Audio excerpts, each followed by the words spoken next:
नमो ब्रह्मणे नमस्ते वायो त्वमेव प्रत्यक्षं ब्रह्मासि त्वमेव प्रत्यक्षं ब्रह्म वदिष्यामि ऋतं वदिष्यामि सत्यं वदिष्यामि तन्मामवतु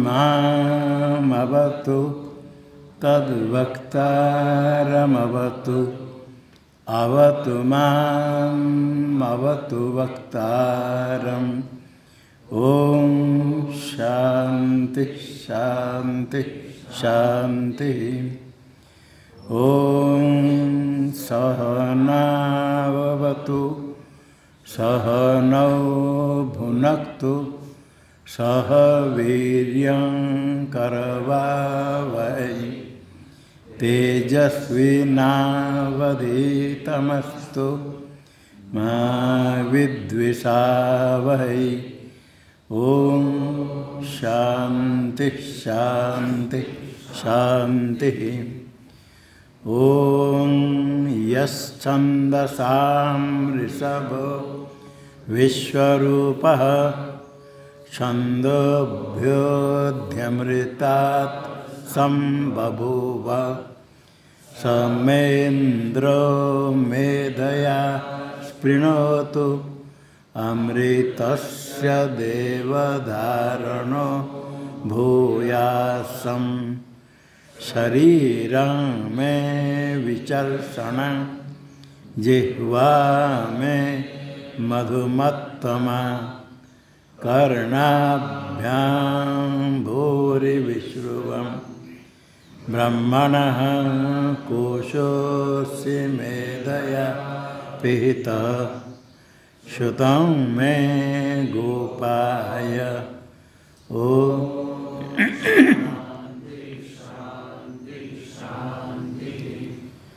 ओम अहं वृक्षस्य रेरिवा कीर्तिः पृष्ठं गिरेरिव ऊर्ध्वपवित्रो वाजिनीव स्वमृतमस्मि द्रविणं सवर्चसं सुमेधामृतोक्षितः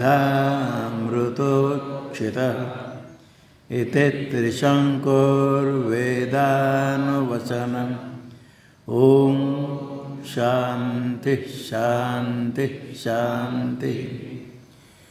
ओम पूर्णमदः पूर्णमिदं पूर्णात् पूर्णमुदच्यते पूर्णस्य पूर्णमादाय पूर्णमेवावशिष्यते। ओम शांति शांति शांति। ओम आप्यायन्तु ममाङ्गानि वाक्प्राणश्चक्षुः श्रोत्रमतो बलमिन्द्रियाणि च सर्वाणि सर्वं ब्रह्मोपनिषदं माहं ब्रह्म निराकुर्याम् मा ब्रह्म निराकरणमस्त्वनिराकरणं मे अस्तु तदात्मनि निरते य उपनिषत्सु धर्मास्ते मयि सन्तु ते मयि सन्तु। ओम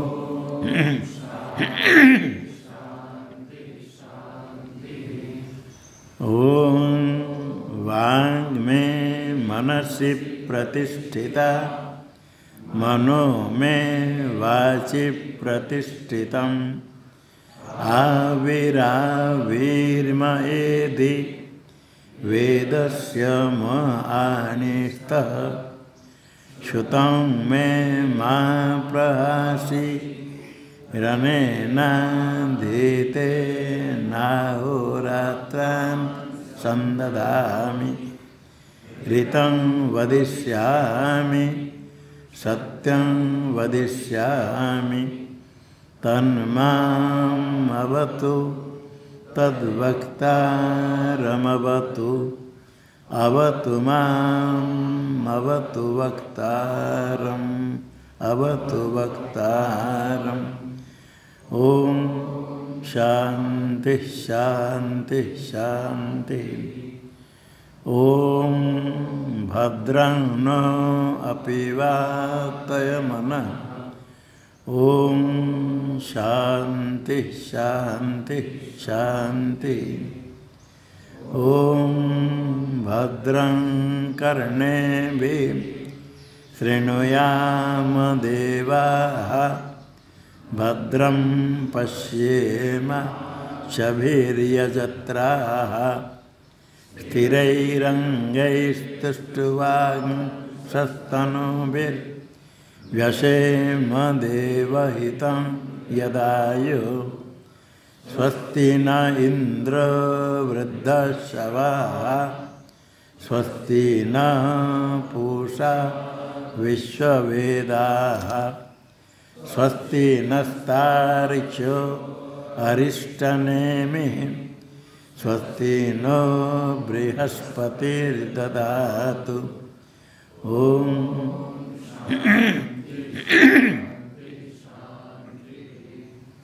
ओम यो ब्रह्माणं विदधाति पूर्वं यो वै वेदांश्च प्रहिणोति तस्मै तं देवमात्मबुद्धिप्रकाशं मुमुक्षुर्वै शरणमहं प्रपद्ये।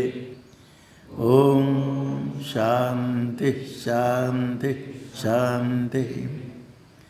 ओम नमो ब्रह्मादिभ्यो ब्रह्म विद्या संप्रदायकर्तृभ्यो वंश ऋषिभ्यो महद्भ्यो नमो गुरुभ्यः।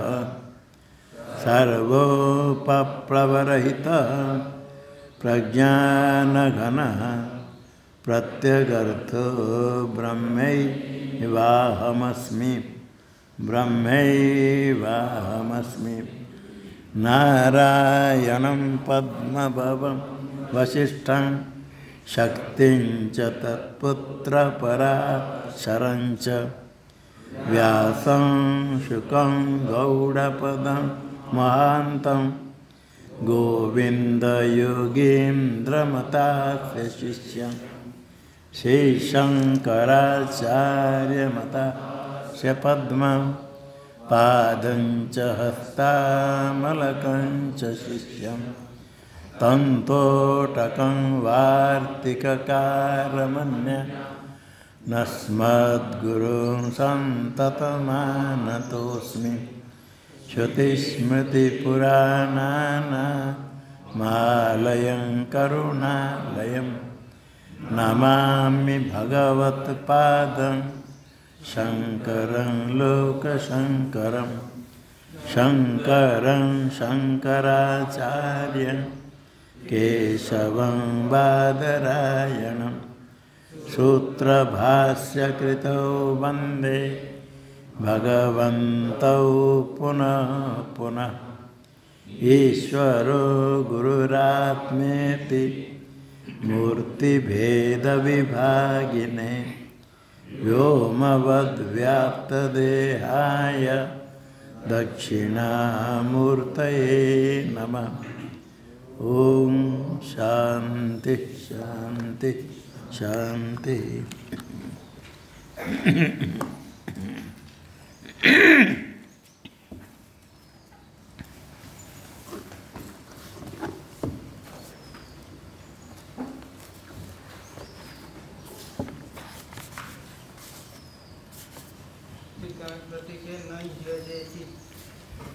ननु नहीं अजेत। वास्तवे जन्मनि का वतुचति। जन्म वास्तव नहीं है, माया जन्म। अजायमान बहुधा जायते कि माया से जन्म कहा तो माया एवं जन्म। कैसे कस्माद इत्थम अवधारित माया एवं माया से जन्म क्यों, वास्तव जन्म हो तो क्या आपत्ति। ऐसा संक्रांत से कहते नहीं। अजायमानत्वम बहुधा जन्म च एकत्र संभवती। एक अजायमान अज और कोई जन्म होता है, ये तो ठीक है। जो स्वयं अजायमान है वो बहुधा जन्म उसका, अज होता हुआ बहुत प्रकार जन्म होता है। अज और जन्म दोनों एकत्र नहीं संभवती। बहुधा जन्म और अजायमान ये न संभवती। अग्नाव्यव शैत्यम औष्ण्यंच, जैसे अग्नि में विपरीत शैत्यम औष्ण्यम दोनों संभव नहीं। अन्यत्र शैत्य अन्यत्र उष्ण हो तो ठीक है, एकत्र दोनों विरुद्ध नहीं होगा। टीका में आत्मिकत्व ज्ञानमेव सृष्टि स्थिति तात्पर्य गम्यम, सृष्टि को कहने वाली जो श्रुति है, श्रुति के तात्पर्य से गम्य आत्मिकत्व ज्ञान, आत्मिकत्व ज्ञान के लिए ही सृष्टि कही गई। सृष्टि कह करके सबका निषेध करके एक अद्वितीय आत्मा का ज्ञान में इसका तात्पर्य। सृष्टि से तत्शेषत्वाद अव्यवक्षिता, और वो आत्मिकत्व ज्ञान का फल मोक्ष है। उसके सन्निधि में आया सृष्टि श्रुति आई, उसका कोई फल नहीं, तो फल व सन्निधा व फलम तदंगम, इस न्याय से उसका अंग है। अद्वैत श्रुति का तात्पर्य आत्मिकत्व ज्ञान उसके साधन है। शेष है तत्शेषत्वाद, सृष्टिस्तु तत्शेषत्वाद, शेष उनसे आत्मिकत्व ज्ञान के लिए सृष्टि कही गई, स्वार्थ विवक्षित नहीं, अविवक्षिता। वस्तुतः सृष्टि हुई इसे विवक्षित नहीं। वो माई की सृष्टि कह करके कार्य कारण से अलग नहीं, कार्य मिथ्या है, कारण ही सत्य है, उसको देखा करके अद्वितीय ब्रह्म को ज्ञान कराना, इसके लिए सृष्टि स्तुति उसका शेष उनसे विवक्षित नहीं। तत्र इसमें दूसरे हेतु कहते हेतुअंतर माह फलवत्वाचात्मिकत्व दर्शनमेव श्रुति निश्चित अर्थ, क्योंकि आत्मिकत्व दर्शन का फल है मुख्य बताया। सृष्टि का कोई सृष्टि श्रुति का उसमें फल नहीं क्या अफल है, तो अफलम तदंगम फलव सन्निध फलवत्वाच आत्मिक दर्शनमेव, आत्मिक दर्शन इसका फल है, फलवत है, फलवत्वाच आत्मिक दर्शन ही श्रुत्या निश्चित अर्थ, श्रुति निश्चित अर्थ, श्रुति तात्पर्य निश्चित अर्थ है, आत्मिकत्व ही है, उसका फल है। फल है तस्य फलवत्ते प्रमाणमा,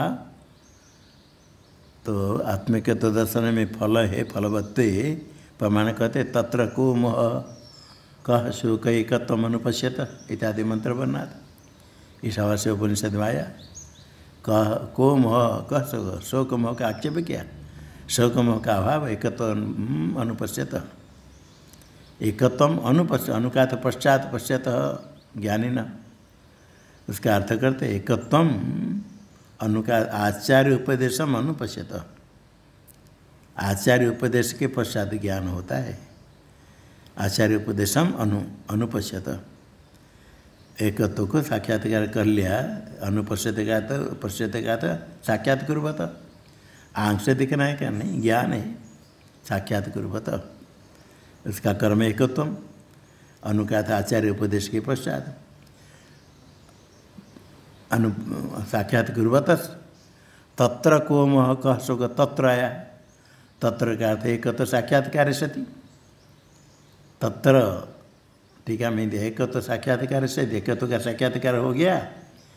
को मोह कह शोक अर्थात शोक मोह है ही नहीं, शोक मोह से क्या निषेध करते, शोक मोह उपलक्षित संसारो न भवति इत्यर्थ, सारे संसार का निषेध, शोक मोह से उपलक्षित संसार, ये संसारी सब दुख के दुख रूप है, तो शोक मोह से उपलक्षित संसार न भवति ज्ञान होने के बाद।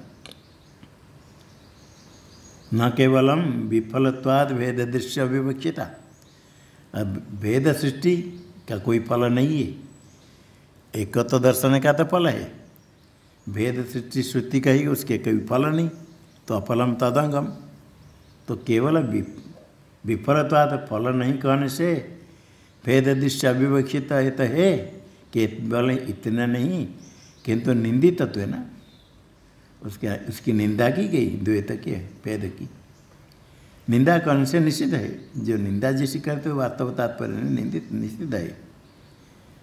अनर्थकरत्वाच निषिद्ध है, मिथ्या है, उसके कारण अनर्थ प्राप्त होता है। अनर्थकरत्वाच निषिद्धत्वात् अनर्थकरत्वाच इत्यः मृत्यु स मृत्युमाप्नोति यह नानैव पश्यति।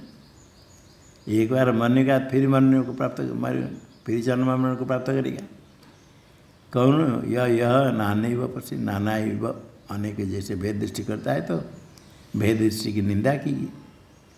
निंदितत्वाच सृष्टि आदि भेद दृष्टि, सृष्टि आदि भेद दृष्टि है निंदितत्व, सृष्टि आदि भेद दृष्टि की निंदा की गई।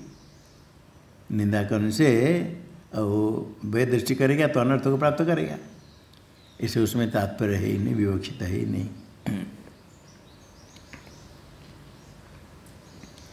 भेद दृष्टि मिथ्यात्व हेतुअंतर माह, आगे कहते भेद दृष्टि मिथ्या है, उसमें दूसरे हेतु कहते हैं संभूतिरिति। संभूतेरपवादाच्च संभवः प्रतिषिध्यते को न्वेनं जनेदिति कारणं प्रतिषिध्यते।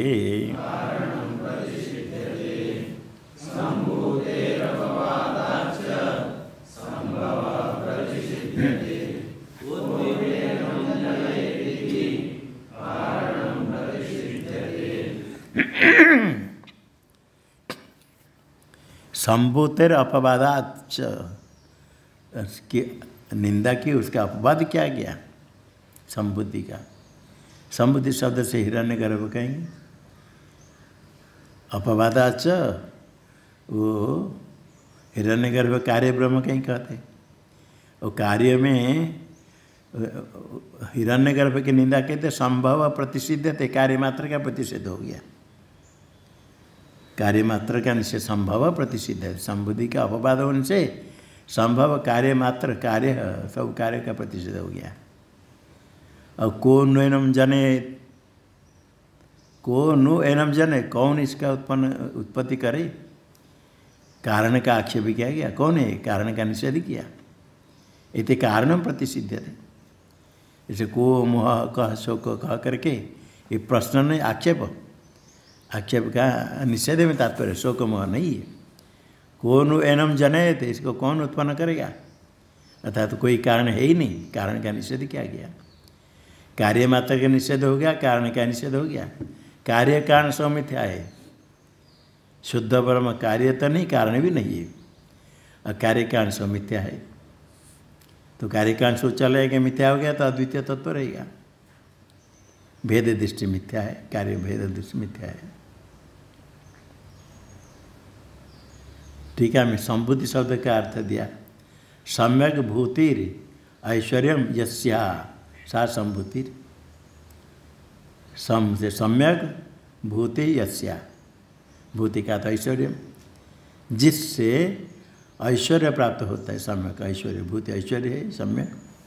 सा संभूति देवता हिरण्यगर्भ आख्या, हिरण्यगर्भ आख्यायस्या देवताया, देवता शब्द स्त्रीलिंग में, देवा तल, देव से तल प्रत्यय होता तो देवता हो गया। देव एवं देवता, देव और देवता दोनों का अर्थ एक ही। देव शब्द प्रयोग करते पुल्लिंग, देवता करें स्त्रीलिंग, और प्रज्ञादि विवरण करते दैवतम बन जाएगा, नपुंसक हो जाएगा। सार्थ में वही अर्थ है। संभूति देवता है हिरण्यगर्भ, तस्या अपवादात तस्याश्च कार्य मध्य श्रेष्ठाया निंदितत्वात्, सारे कार्य में श्रेष्ठ है हिरण्यगर्भ, समष्टि प्राण अभिमानी देवता है। श्रेष्ठ होने से उसका ब्रह्म हिरण्यगर्भ श्रेष्ठ, उसकी निंदा हो गई। श्रेष्ठ जैसे युद्ध करते हैं, जो युद्ध में प्रधान मल्ल है उसको परास्त कर दिया, बाकी सब परास्त हो गई। श्रेष्ठ जो हिरण्यगर्भ उसकी निंदा हो गई, तो प्रधान मल्ल निबर्हण न्याय न संभव शब्दितम कार्य में पर निषिध्यते। प्रधान को परास्त कर लिया तो सब हार गए, सब प्रधान मल्ल का निबर्हण उसको नष्ट कर दिया, मार दिया, परास्त कर लिया। उस न्याय से क्या होगा, पूरा सब हार गए। श्रेष्ठ की निंदा कर देने से संभव शब्द से जो कहा गया कार्य में वह निषिध्यते। संभव शब्दितम, संभव शब्द ने कहा गया कार्यम, कार्य मात्र जितने सब का निषेध हो जाएगा। सारे कार्य निषेध होने से तथा च सिद्धम तस्य अवस्तुतम, तो कार्य अवस्तु है, अवास्तव है। भेद दृष्टि कार्य होने से, अवस्तु होने से कार्य का भेद का जो दर्शन है वो भी मिथ्या है। टिप्पणी में दिया तथा च 4 नंबर में उपक्रांत भेद दृष्टि मिथ्यात्वम आर्थिकम, भेद कार्य मिथ्या होने से भेद दृष्टि मिथ्यात्वम। उपक्रांत जिसका आरंभ हुआ, भेद दृष्टि का आरंभ हुआ, तस्य मिथ्यात्वम अर्थ सिद्ध हुआ। कैसे भेद दृष्टि मिथ्या है? भेद दृष्टि का विषय भेद कार्य, विषय यदि मिथ्या है उसका ज्ञान भी मिथ्या। सर्प यदि मिथ्या है तो सर्प ज्ञान सत्य होगा। विषय से मिथ्यात्व दृष्टि तो उसका ज्ञान भी मिथ्या अपने आप सिद्ध हो गया। अनुत्लभ्यम दृष्टि विषय से मिथ्यात्व दृष्टि तथा तुम, विषय मिथ्या हो गया तो उसका ज्ञान मिथ्या है। अनुत्लभ्यम, अनुत्याव लभ्यम, बिना कथन से लाभ हो जाता है, इसलिए मिथ्या है। तो कार्य मात्र मिथ्या है, तस्य वस्तुतम वेद। कार्य तो मिथ्या है किंतु कारण तो सत्य होगा। कहते कारण प्रतिषेधन, कौन एनम जन, तो कारण का प्रतिषेध किया। तदवस्तु तो सिद्ध, कारण भी अवस्तु है, वास्तव नहीं। कार्य को योग तो कारण कहेंगे, कार्य मिथ्या से तत्सापेक्ष कारण भी मिथ्या है।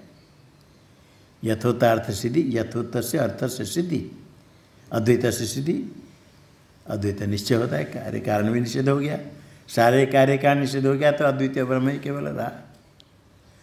कौन नैनम जनयति थे कारण प्रतिष्ठित थे। यहाँ तो टीका में कारिका की व्याख्या हुई। अभी भाष्य व्याख्यान आरंभ करते पूर्वार्धम व्याकरोति, टीकाकार कहते पूर्वार्धम व्याकरोति, व्याकरोति क्या करता भाष्यकार, भाष्यकार व्याख्यान कर रहे। पूर्वार्धम कारिका का अंधमिति, अंधम तम प्रविशन्ति ये संभूति में उपासते थी। ईशावास्य उपनिषद में आया, ये संभूति में उपासते, अदर्शनात् अंधकार में प्रवेश करते हैं। संभूतिर उपास्यत्व अपवादात, संभूति उपासना का अपवाद किया गया। ये संभूति उपासते अंधम तम प्रविशति कह करे कि हिरण्यगर्भ उपास्यत्व का अपवाद करने से कार्य में श्रेष्ठ हिरण्यगर्भ उपासना का अपवाद होने से संभव प्रतिषेधते, कार्य है कार्य का प्रतिषेध हो गया। टीका में संभूति उपासनाया मंत्रार्धेन आद्यन निंदा विधाय, संभूतिर अपवाद, संभूति उपासना मंत्रार्ध आद्यन निंदा विधाय।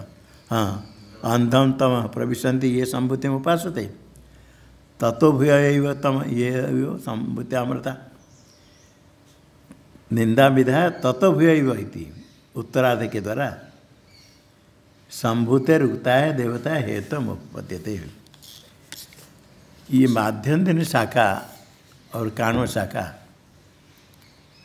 दोनों शुक्ल यजुर्वेद के अंतर्गत मंत्र में कहीं कहीं कुछ थोड़ा सा व्यतिक्रम है, आगे पीछे कुछ है, पाठ में क्या अलग है।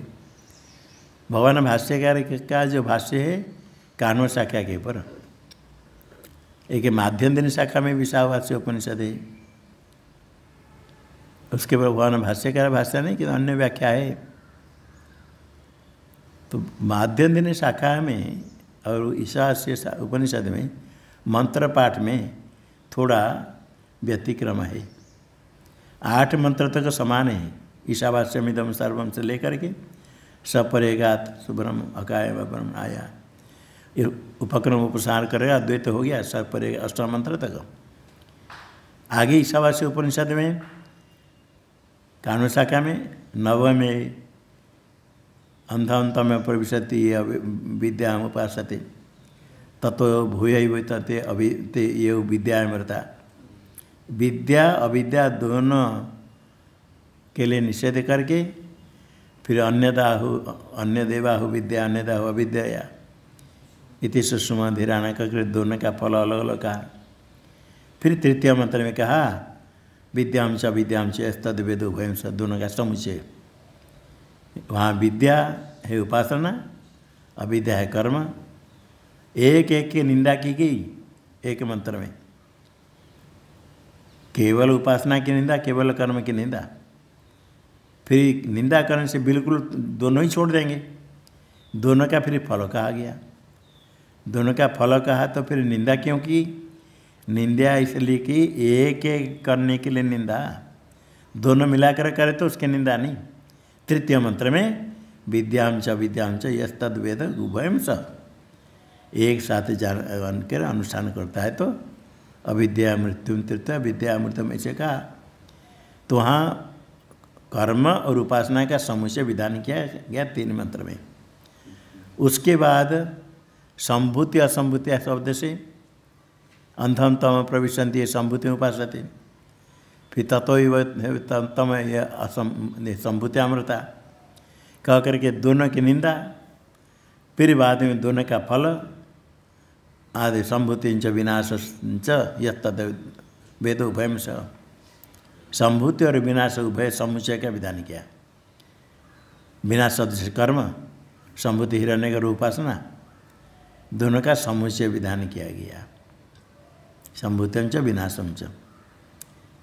यहाँ ईशावास्य उपनिषद कानु शाखा में संभूति और दूसरा में ये असंभूति करके अवग्रह असंभूति अर्थ निकला, किंतु माध्यम शाखा में असंभूति नहीं लिया, दोनों में संभूति शब्द रखा। विद्या शब्द से उपासना ली गई। ईशावास्य उपनिषद विद्या शब्द से उपासना, कर्म के साथ उसका समुचय कहा गया। किंतु भगवान भाष्यकार अन्य लोग विद्या शब्द से कहीं ब्रह्म विद्या लेते हैं। माध्यम शाखा में पहले संभूति उपासना के लिए 3 मंत्र, उसके बाद विद्या अविद्या के 3 मंत्र। ईशावास्य जो कानु शाखा में नवम दशम एकादश विद्या विद्या के लिए समुचय के लिए, द्वादश त्रयोदश चतुर्दश संभूति उपासना का समुचय के लिए।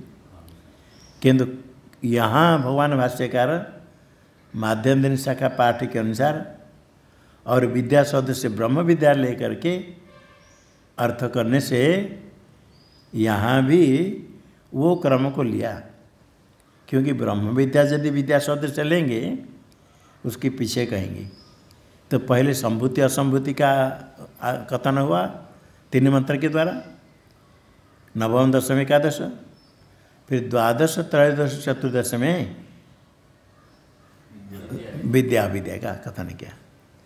उसके अनुसार यहाँ भगवान भाष्यकार कहते हैं। तो विद्या शब्द से ब्रह्म विद्या लेकर के अर्थ किया गया। यहाँ ये इतने समझ लेना तो आगे सब समझ आ जाएगा। यहाँ विद्या शब्द से ब्रह्म विद्या लेंगे तो क्या होगा? अविद्या के साथ विद्या का समुचय। पहले ईशावास्य कानु शाखा में अविद्या शब्द से कर्म लिया, विद्या शब्द से उपासना, देवता उपासना केवल समुचय विधान के लिए। किंतु यहाँ विद्या विद्या जब आ जाएगा पीछे, संभूति असंभूति पहले, तो विद्या शब्द से ब्रह्म विद्या लेना और अविद्या शब्द से किसको लेंगे? इसके पूर्व 3 मंत्रों में जो कहा गया। 3 मंत्र में क्या कहा गया? हिरण्यगर उपासना, संभूति च विनाशम च यद वेद उभयम स। संभूति और विनाश, विनाश से कर्म, संभूति से हिरण्यगर उपासना। हिरण्यगर्भ उपासना और कर्म दोनों का समुच्चय विधान किया गया 3 मंत्रों के द्वारा। संभूति असंभूति का 3 मंत्र के द्वारा।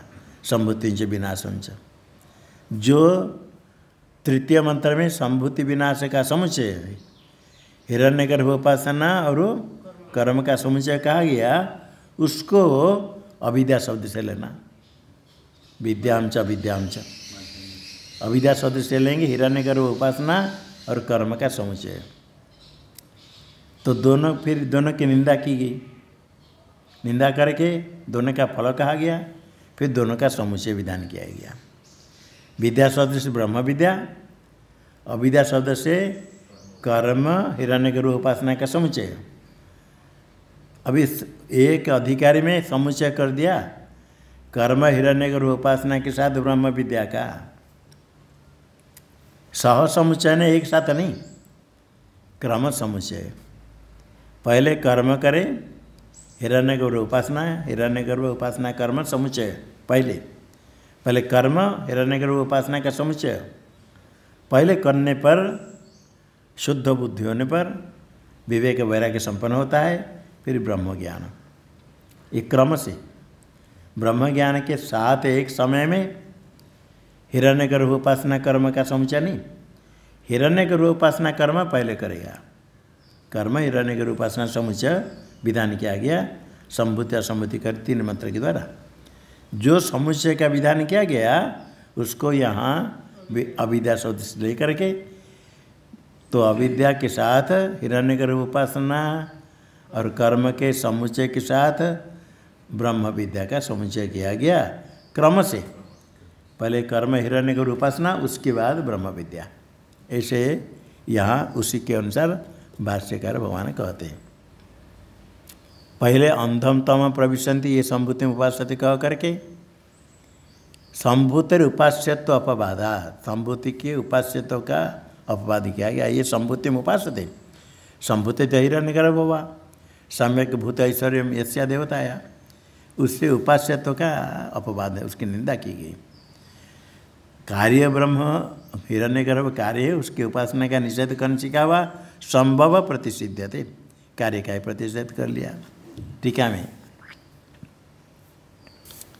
पहले निंदा करके पूर्वार्ध में संभूति उपासनाया मंत्रार्धेन आद्येन निंदा विधाय अंतम प्रविशति, ये संभूति उपासते, ये संभूति उपासना की निंदा हुई, निंदा विधाय निंदा कृत्वा तत्व भूय तम ये संभूत्यामृता, तत्व भूय इत्यादि न उत्तरार्ध है ना, वहाँ असंभूति पदच्छेद नहीं करके ते उक्ताया देवताया हेयत्वम उपपाद्यते। उत्तरार्ध में पहले तो निंदा की गई संभूति का, हिरण्यगर्भ उपासना की। उत्तरार्ध में संभूति जो कही गई हिरण्यगर्भ, वो हेय त्याज्य, हेय तुम त्याज्य तुम उपपाद्यते, हेय त्याज्य हिरण्य कार्य मात्र का त्याग करना।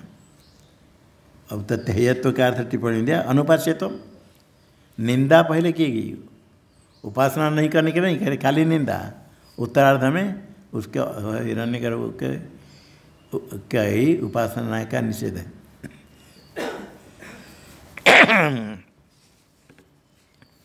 उपासना हिरण्यगर्भ हेय अनुपास्य, अनुपास्य तो कहा गया, उपासना नहीं करनी चाहिए हिरण्यगर्भ कह करके फिर दोनों का फल भेद करेंगे। उक्ताय देवता हिरण्यगर्भ संभूति शब्द से जो कहेगी देवता, तस्य हेयत्वम अनुपास्यत्व, उपास्य ने ऐसे कहा गया। ततश्च प्रधानभूत देवता उपास्यत्व अपवादात, सारे देवता में प्रधान है हिरण्यगर्भ, उसका ही भेद सब ही, वो समष्टि देवता है, समष्टि प्राण। बृहदारण्यक में कति देव कह कर उसका भेद कहते कहते अंत में एक हिरण्यगर्भ है। 33 करोड़ कितने देवता, 100 देवता एक है हिरण्यगर्भ, प्रधानभूत समष्टि देवता है। प्रधानभूत देवताया उपास्यत्व से अपवादात, वो उपास्यत्व का अपवाद क्या, उपास्यत्व का निषेध कर दिया। उसकी उपासना का निषेध हो जाने से क्या हुआ, तत्व अर्वाक्तनम सर्वमेव संभव शब्दितम कार्यमात्रम निषिध्यते। उससे पीछे उस जितने सब है संभव शब्द से कार्यमात्र जितने सबका निषेध हो गया। सबका निषेध सबका बाद हो जाता है, मिथ्या सबका निषेध कर दिया। हिरण्यगर्भ उपास्य तो अपवाद करने से उसके बाद जितने सब कार्य सबका निषेध हो गया। मुख्य जो कार्य है उसका निषेध हो गया तो सामान्य सब निषेध होने से क्या हुआ? तथा च तद अवस्तुत्व सिद्धि, कार्य मात्र से अवस्तुत्व सिद्धि। अवस्तु ही अवास्तव है, हिरण्यगर्भ भी अवास्तव है। आगे शंका करते संभूतेर अपवादे भी, संभूति का अपवाद कर दिया, निंदा कर देने पर तस्मिन् मिथ्यात्व नियम हुआ। मिथ्यात्व क्यों? उसका निषेध करने से मिथ्यात्व तो नियम नहीं। तो न कार्यमात्र से मिथ्यात्व शक्यम प्रतिज्ञातुम, कार्यमात्र मिथ्या है इसे प्रतिज्ञा नहीं कर सकते। कार्यमात्र मिथ्या ऐसा प्रतिज्ञा करेंगे यदि निषेध करने से मिथ्या तो सिद्ध होगा, तो निषेध करने से मिथ्या तो सिद्ध होगा। धूम होने पर वन्य सिद्ध होता है कि धूम वन्य का व्याप्य है। जो निषिद्ध हो जाएगा मिथ्या है, तो क्या व्याप्ति होनी चाहिए? यत्र तत्र निषिद्धत्वम तत्र मिथ्यात्वम। ऐसे व्याप्ति हो तो हिरण्यगर्भ निषिद्ध होने से वो मिथ्या हो जाएगी। क्योंकि ऐसे व्याप्ति कहाँ? हमको तो मालूम यत्र तत्र बने, ये तो मालूम है ना, सुना है। हाँ, और व्यक्त की बात कैसे? यत्र यत्र, हाँ, वहाँ धूम बने हुआ तो यत्र तत्र निषिद्धत्वम तत्र मिथ्यात्वम, ये कभी सुना नहीं। ये व्याप्ति कहाँ है? टीका में दिया, टिप्पणी में। अपवाद का अर्थ निषेध 5 नंबर में। निषिद्धत्व च न मिथ्यात्व व्याप्यम, निषिद्धत्व यदि मिथ्यात्व व्याप्य होगा तो व्याप्ति बनेगी। यत्र तत्र निषिद्धत्व तत्र मिथ्यात्व, क्योंकि ऐसे व्याप्ति नहीं होने से निषिद्धत्व मिथ्यात्व व्याप्यम न। यदि व्याप्ति होती तो क्या होता? यदि निषिद्धत्व मिथ्यात्व व्याप्य होता तो क्या होता? ये न व्याप्त्या व्याप्त्या व्याप्त्या निषिद्धे मिथ्यात्व नियम। व्याप्ति के क्या होगा? व्याप्त्या निषिद्धे मिथ्यात्व नियम। निषिद्धे कार्य, जिसका संभूति का निषेध कर दिया, संभूति शब्दार्थ निषिद्धे मिथ्यात्व नियम होता। संभूति का निषेध करेंगे तो मिथ्यात्व होता तभी। कब? यदि व्याप्ति होती। निषिद्धत्व मिथ्यात्व व्याप्य होता तो निषिद्धे कार्य, कार्य मात्र। संभूति शब्दार्थ कार्य निषिद्धे, निषिद्ध में मिथ्यात्व नियम, मिथ्यात्व नियम, मिथ्यात्वा नियम नहीं। नए में मिथ्यात्व नियम है, मिथ्यात्व नियम, मिथ्यात्वा नियम है। अका दीर्घ काट दो। हाँ, ये न व्याप्त्या तकार चाहिए, नया में भी तकार नहीं। ये न व्याप्त्या, व्याप्या नहीं, एक तकार था चाहिए नीचे। व्याप्त्या निषिद्धे, निषिद्धे कहाँ? संभूति शब्दार्थ कार्य, ये समझ लेना। निषिद्ध में मिथ्यात्व नियम, निषिद्ध में जिसका निषेध किया गया वो मिथ्यात्व नियम होगा यदि व्याप्ति होती तो। मिथ्यात्व व्याप्य है ही नहीं तो निषिद्ध में मिथ्यात्व नियम नहीं होगा। इति रेकितुराकुतम, रेकृ धातु शंकार्थ में, रेकित संकेत हो, आकुतम अभिप्राय, शंका करने वाले का अभिप्राय है। शंका कहाँ? संभूतेर अपवादे भी टीका में तस्मिन् मिथ्यात्व नियमाभावात्। संभूति का अपवाद कर दिया, निषेध कर दिया, इतने मात्र से मिथ्यात्व नियम तो ही नहीं, ऐसे कोई व्याप्ति नहीं। यत्र निषिद्धत्व तत्र मिथ्यात्व, नियम व्याप्ति ही नहीं। न कार्य मात्र से मिथ्यात्व, कार्य मात्र मिथ्या इति प्रतिज्ञा तो न शक्यम, ऐसे प्रतिज्ञा नहीं कर सकते। इति शंका की इति आशंका, ऐसे शंका से उत्तर देते हुए शंका करते इसे कोई हाँ संभूति का निषेध किया गया। अंधम तम प्रविशति ये संभूति में उपासते कह करके संभूति का निषेध कर दिया। ठीक है, निषेध होने से मिथ्या तो क्यों सिद्ध होगा? ऐसा शंकांश उत्तर देते नहीं। परमार्थतः संभूतायाम संभूतो तद अपवाद उपपद्य। संभूतायाम मतलब कार्य जाता है, कार्यवर्ग। यदि कार्यवर्ग की परमार्थतः संभूत उत्पत्तो, यदि कार्यवर्ग परमार्थतः होए संभूति तो उसका निषेध नहीं उपपद्यते। यदि वास्तव कार्यवर्ग की उत्पत्ति मानेंगे पारमार्थित है कार्यवर्ग तो तद अपवाद नहीं उपपत्ति, अपवाद निषेध नहीं होगा। वास्तव है तो निषेध नहीं कर सकते। हाँ कल्पित है मिथ्या है तो निषेध हो जाएगा, नाम सर्प निषेध होता है। अरे वास्तव है तो निषेध कैसे होगा? जिसका निषेध करते हो है ही नहीं, वास्तव है ही नहीं। परमार्थतः संभूत कार्यवर्ग संभूतायाम संभूतो, कार्यवर्ग की उत्पत्ति परमार्थतः यदि बात मानेंगे नहीं तद अपवाद अपवाद नहीं उपपद्यते। ये हमसे क्या सिद्ध हुआ? ये सिद्ध हुआ संभूति का की निंदा करने से निषेध करने से संभूति मिथ्या है, कार्यवर्ग सो मिथ्या है। अभी कारिका में जो पूर्वार्ध है उसकी व्याख्या चल रही। कार्यवर्ग मिथ्या है, आगे कारण का निषेध करेंगे। इसके ऊपर फिर पूर्व पक्षी शंका करता है निंदा जो की गई मिथ्यात्व के लिए नहीं, अवस्तुत्व के लिए नहीं, वो तो आगे संभूति की निंदा की गई। फिर तृतीय उसके बाद आगे दोनों का फल कहेंगे, संभूति और कर्म का फल कहेंगे। कर्म शब्द से तो पहले नहीं कहा गया क्योंकि वो आगे संभूति च विनाशम च यह तद्वेद वयम च, विनाश शब्द से कर्म लेना। और संभूति अलग अलग फल कहते हैं। संभूति हिरण्यगर्भ और एक संभूति का शब्द अर्थ है कर्म, कार्य कर्म लेना, विनाश से कर्म लेना।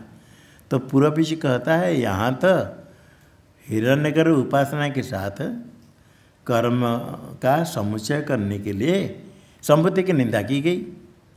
एक की निंदा की गई, एक एक नहीं दोनों की मिलाकर करे।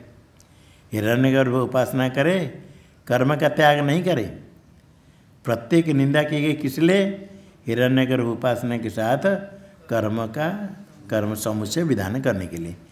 तो फिर ये निषेध कर देने से मिथ्या तो कैसे हो जाएगा? वो तो निषेध किया गया, उसका अभिप्राय समुच्चय विधान करना है। पूर्व पक्षी कहता है संभूति निंदा तद अवस्तुतः ख्यापनार्था न भवति। संभूति की जो निंदा की गई तस्याः संभूते अवस्तुत्व से ख्यापनाय निंदा, ख्यापनाय इयम निंदा न भवति। अर्थात संभूति शब्द से जो हिरण्यगर्भ है वो अवास्तव है, मिथ्या है। ये ख्यापन करने के लिए संभूति की निंदा नहीं है। आगे देखो संभूति की निंदा क्यों गई? निंदा तो की गई इसलिए समुच्चय विधान करने के लिए। एक एक की निंदा की गई समुच्चय विधान करने के लिए। निंदा अवस्तुत्व ख्यापन के लिए नहीं है तो फिर किस लिए? किंतु विनाशेन कर्मणा देवता उपासना से समुच्चय विध्यर्था निंदा। संभूति च विनाशम च, विनाश शब्द से कर्म लेना। विनाशेन ते कर्म, विनाश शब्दवाच्य न कर्मणा, विनाशेन का अर्थ कर्मणा, विनाश से कर्म लेना। कर्म के साथ किसका समुच्चय करना? देवता उपासना से। जो संभूति शब्द से हिरण्यगर्भ देवता उसका उपासना का समुच्चय किसके साथ? कर्म के साथ। कर्मणा देवता उपासना से समुच्चय विध्यर्था, समुच्चय से विधि, समुच्चय से विधेय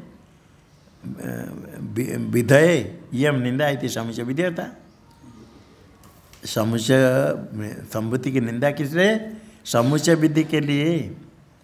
संभूति उपासना के साथ कर्म का समुच्चय करने के लिए निंदा की गई। वास्तव निंदा अवस्तुत्व के लिए नहीं, क्योंकि समुच्चय विधान से फलवत्वात्। आगे समुच्चय विधान का फल कथन किया, इसलिए अवस्तुत्व ख्यापन करने के लिए निंदा नहीं। इति संकते से पूर्व पीछे शंका करता है भाष्य में। ननु विनाशेन संभूते समुच्चय विध्यर्थ संभूति अपवाद। विनाशेन, विनाश शब्द से कर्म लेना, कर्म के साथ संभूते हिरण्यगर्भ संभूति है, उसकी उपासना का समुच्चय विधि के लिए संभूति का अपवाद निंदा, संभूति का निषेध।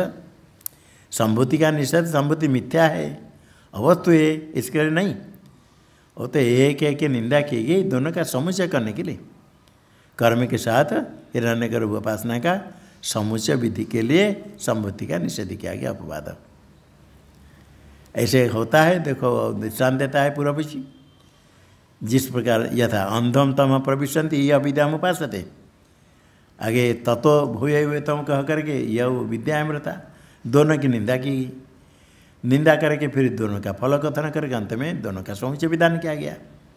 समुच्चय विधान करने के लिए एक ही निंदा की गई, और निंदा कर देने से वो मिथ्या है अवस्तु ऐसा नहीं, उसका उद्देश्य है समुच्चय विधि करना। यहाँ भी इस प्रकार संभूति उपासना का निंदा की गई, मिथ्या के लिए नहीं, अवस्तु के लिए नहीं, कर्म के साथ उसका समुच्चय विधान करने के लिए निंदा की गई। इससे हिरण्यगर्भ अवास्तव है, मिथ्या है, ऐसा सिद्ध नहीं होगा। टीका में अपवादस्य समुच्चय विध्यर्थ दृष्टान्त में अपवाद निषेध समुच्चय विधि के लिए हिरण्यगर्भ का अपवाद, हिरण्यगर्भ का उपासना और कर्म समुच्चय विधि के लिए इसमें दृष्टांत देते हैं भाष्य में। यथा अंधम तम प्रविशन्ति ये अविद्याम उपासते, अविद्या की निंदा की गई, आगे फिर विद्या की भी निंदा की गई, फिर विद्याम च अविद्याम च तद्वेद उभयम स, दोनों का समुच्चय विधान किया गया। इसी प्रकार हिरण्यगर्भ उपासना के साथ कर्म का समुच्चय करने के लिए संभूति का अपवाद किया गया। पूर्व पीछे कहता है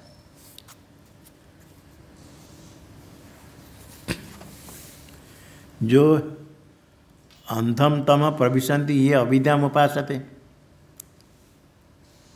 यहाँ पाठ भिन्न हो गया।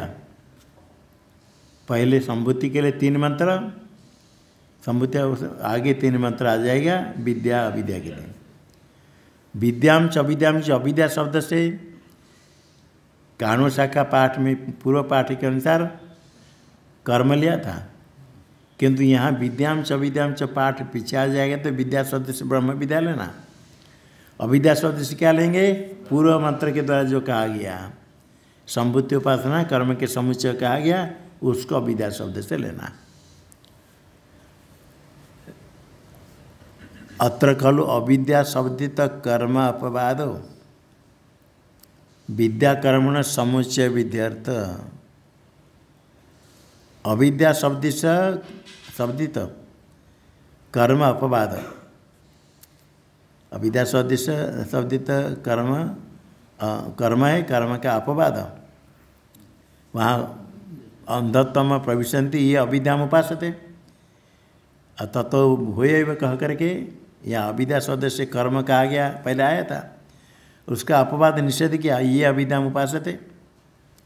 ये जो निषेध किया गया किस लिए, विद्या कर्मणो समुच्चय विध्यर्थ।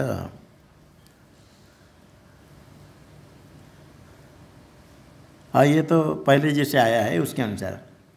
अभी अविद्या शब्द कर्म और विद्या है उपासना समुच्चय के लिए, विद्या कर्म समुच्चय विद्यार्थ ते तो विद्यांच विद्यांच यस्तद्वेद उभयम सहिति श्रवणात् का है। हाँ, अभी कानून शाखा के मंत्र को भी ही भगवान भाष्यकार पाठक्रम अर्थक्रम बलियान करके उत्तर 3 मंत्र को पहले व्याख्यान करके पूर्व के 3 मंत्र बाद में करके इसे अभिप्राय से यहाँ कहते हैं। पूर्व पृष्ठ में टिप्पणी में आ गया, देख लेना, थोड़ा लंबा है। तो अंधम संभूतेर अपवादाच वहाँ टिप्पणी में थोड़ा दे दिया है। या देख लो टिप्पणी में थोड़ा सा, पूर्व पृष्ठ में संभूतेर अपवादाच केवल संभूतेर इत्यादि अंधंतम प्रविशन्ति अविद्याम इत्यादि षण्णा मंत्राण 6 मंत्र। पहले अविद्या विद्या, फिर दोनों का फलभेद, तृतीय मंत्र में दोनों का समुच्चय विद्याम च विद्याम च 3 मंत्र हो गया। उसके बाद 3 मंत्र है अंधंतम प्रविशति संभूति उपासते 3 मंत्र है। 6 मंत्र में से व्याख्यांतर पक्षे, व्याख्यांतर मतलब क्या, विद्या शब्द से ब्रह्म विद्या लेनी।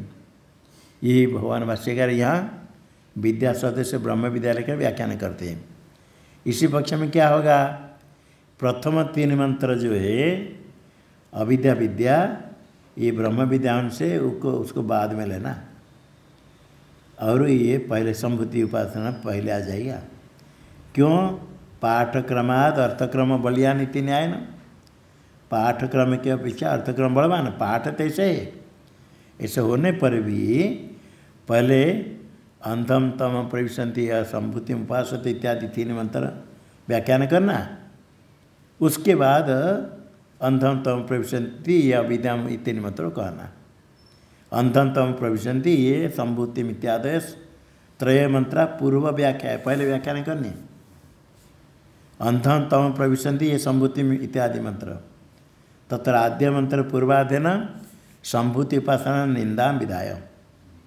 पूर्वाध क्या है, अंधम तम प्रविशन्ति संभूति उपासना। उत्तरार्ध ने और तत्व भूय तम ये संभूति अमृता। संभूतिर अनुपास्य तो उपपाद्यते, वहाँ असंभूति को लेकर व्याख्यान हुई थी, किंतु यहाँ असंभूति नहीं करके संभूति अनुपास्य कहा। प्रथम मंत्र हो गया।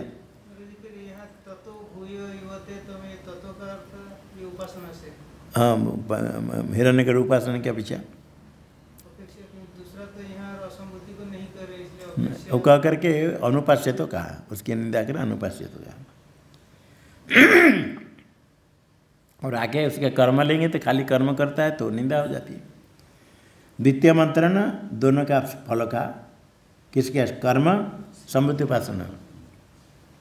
इसे प्रथम मंत्र में संभूति अनुपास्य अथवा केवल कर्म की निंदा, और द्वितीय मंत्र दोनों का फल कह दिया, कर्म संभूति उपासना साफल्यम कहा गया। कर्म कहा गया, तथा संभव शब्द न संभूति उपासना मुच्यते पहले, और असंभव शब्द न कर्म विवक्षति, क्योंकि इसमें असंभवाद, अन्यदाहु संभवाद अन्यदाहु असंभवाद, असंभव शब्द आया, इसे कर्म लेना। तो कर्म तो पहले प्रथम मंत्र में संभूति उपासना की निंदा और संभूति में अनुपास्य तो कहा, कर्म का नाम नहीं लिया। पूर्व मंत्र अनुपात भी तस्य, आगे कर्म शब्द आया विनाशज, संभूति च विनाशज, इसलिए उत्तर मंत्र में कहने से यहाँ भी लेना है।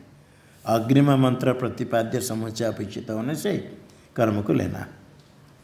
तृतीय मंत्र में क्या है, तृतीय मंत्र दोनों का समुच्चय। तृतीय मंत्र पूर्वाधन सफल उपास्ति कर्मण समुच्चय, फल वाले उपास्ति और कर्म, हिरण्यकर उपासना और कर्म का अलग अलग फल द्वितीय मंत्र में कहा, कह करके समुच्चय कहा दिया। अभिधीयते संभूति शब्द से सूत्र उपासना, हिरण्यकर उपासना, विनाश शब्द से कर्मणश्चाभिलाभात, कर्मणश्च, कर्मणा दीर्घ है क्या, रस है, ठीक, कर्मणश्च कथन किया, क्योंकि तद उत्तरार्ध ने तो फल फल कथन किया। ये 3 मंत्र संभूति असंभूति आ गई। आगे इदानीं तृतीय मंत्र उत्तस्य, तृतीय मंत्र में जो अविद्या कही गई, अविद्या से क्या कहा गया, कर्म संभूति उपासना समुच्चय से। इसको विद्यांश अविद्या इस मंत्र में अविद्या शब्द से लेना। विद्यांश अविद्यांश इति षष्ठ मंत्र न ब्रह्म विद्या समुच्चय विधातुम, अंतिम में समुच्चय विधान करेंगे ब्रह्म विद्या के साथ किसका, कर्म संभूति उपासना समुच्चय का समुच्चय करेंगे। विधातुम तय प्रत्येकम चतुर्थेन निंदति, अंधत्वम प्रविशति अविद्या होता, फिर तत्व हुए तो कर विद्या, विद्या विद्या दोनों की निंदा। प्रत्येकम किम उभय निंदया फलम नास्ति इति आशंक्य समुच्चय उपयोगम, दोनों का फल भेद बताया। अन्यदा हो विद्या अन्यदा हो अविद्या, दोनों का फल पंचम मंत्र में हो जाएगा। अन्य देवा हो विद्या अन्य देव, विद्या विद्या सविदित हो। अविद्या शब्द से क्या लेना? कर्म हिरण्यगर उपासना का समुच्चय। अविद्या शब्द से ब्रह्म विद्या, देखो दिया समुच्चय ब्रह्म विद्या हो। साफल्यम अविद्या, दोनों की फलवत्ता कथन करके अधुना षष्ठेन मंत्रेण तय सफलम समुच्चय, ब्रह्म विद्या के साथ हिरण्यगर्भ कर्म उपासना का समुच्चय, विद्यांश विद्यांश इत्यादि ना इति बुद्धिम। अर्थात यहाँ जो कहा समुच्चय, वो समुच्चय एक समय में नहीं, क्रमशः पहले कर्म हिरण्यगर्भ उपासना का समुच्चय, उसके बाद ब्रह्म विद्या।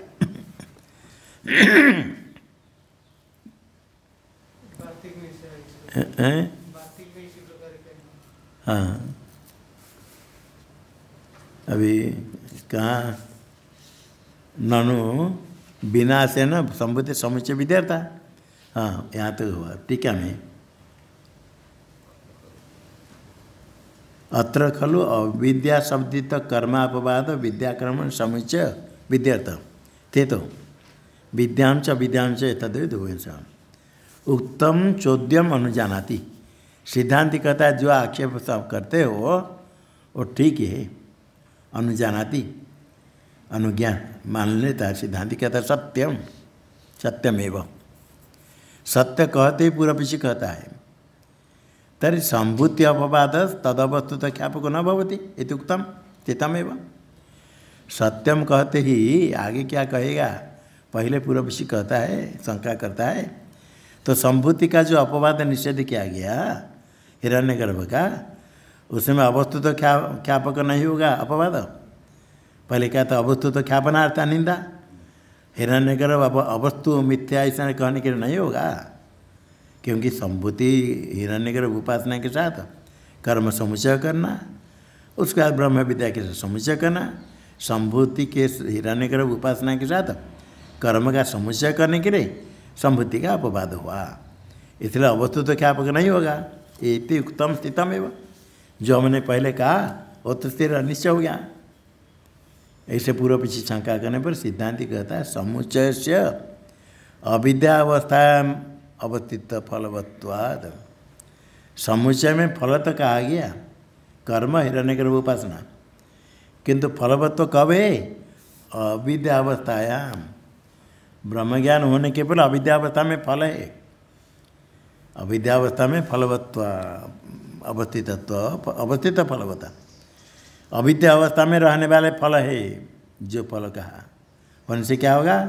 अविद्यावस्था में जो फल है, स्वप्न में कुछ फल मिल गया, स्वप्न में किसको मिल गया? साम्राज्य मिल गया, इंद्रपद मिल गया, करोड़ों रुपया प्राप्त कर लिया, भूखा था पेट भर भोजन कर लिया स्वप्न में। निद्रावस्था में स्वप्न अवस्था जितने फल है उसमें वास्तव कौन है? अविद्यावस्थायाम अवस्थित फलवत्वाद यद अवस्तुत्वाद यद अवस्तुतम समुच्चय से अविद्यावस्थायाम अवस्थित फलवत्वाद अवस्तुतम यद अवस्तुत। और पहले कहा था संभूत्यादेर निंदाधीनम उत्तम। हाँ, संभूत्यादेर निंदाधीनम अवस्तुतम यदुक्तम तदवस्थमेव। सिद्धांति कहता है जो संभूत्यादेर निंदा करने से निंदा के अधीन क्या कहा गया? अवस्तुतम उत्तम। संभूति कार्य मात्र उपासना यह वस्तु है, निंदा के अधीन सिद्ध हुआ जो पहले कहा था तदवस्था में वही सही रहा। सिद्धांत कहते मनमान सनाह तथापि सत्यम का सत्यमेव देवता दर्शन से संभूति विषय से विनाश सदवाच्य से कर्मण समुच्चय विधानार्थ संभूति अपवाद। देवता दर्शन किस किस देवता का? हिरण्य संभूति, संभूति विषय से, संभूति विषय से, संभूति हिरण्यगर्भ, हिरण्यगर्भ को विषय करने वाले जो दर्शन उपासना, विनाश सदवाच्य है कर्म, विनाश सदवाच्य से कर्म न समुच्चय विधान के लिए, समुच्चय विधानार्थ संभूति का अपवाद। अंधम तम प्रविशन्ति, ये संभूति में उपासते, संभूति का अपवाद हुआ समुच्चय विधान करने के लिए, हिरण्यगर्भ उपासना के साथ कर्म का। इतने तो ठीक है, किंतु जो फल भी कहा गया, फल भी अविद्यावस्था में, तो उसका फिर क्या होगा? तथापि, हाँ तथापि से चलेगा। ओम भद्रं कर्णेभिः शृणुयामदेवा, भद्रं पश्येमाक्षवीर्यजत्राः, स्थिरैरङ्गैस्तुष्टुवांसस्तनूभिः व्यसेम देवहितं यदायुः, स्वस्ति न इन्द्रो वृद्धश्रवाः, स्वस्ति न पूषा विश्ववेदाः, स्वस्ति नस्तार्क्ष्यो अरिष्टनेमिः, स्वस्ति नो बृहस्पतिर्ददातु। ओम शांति शांति शांति। शंकरं शंकराचार्यं केशवम्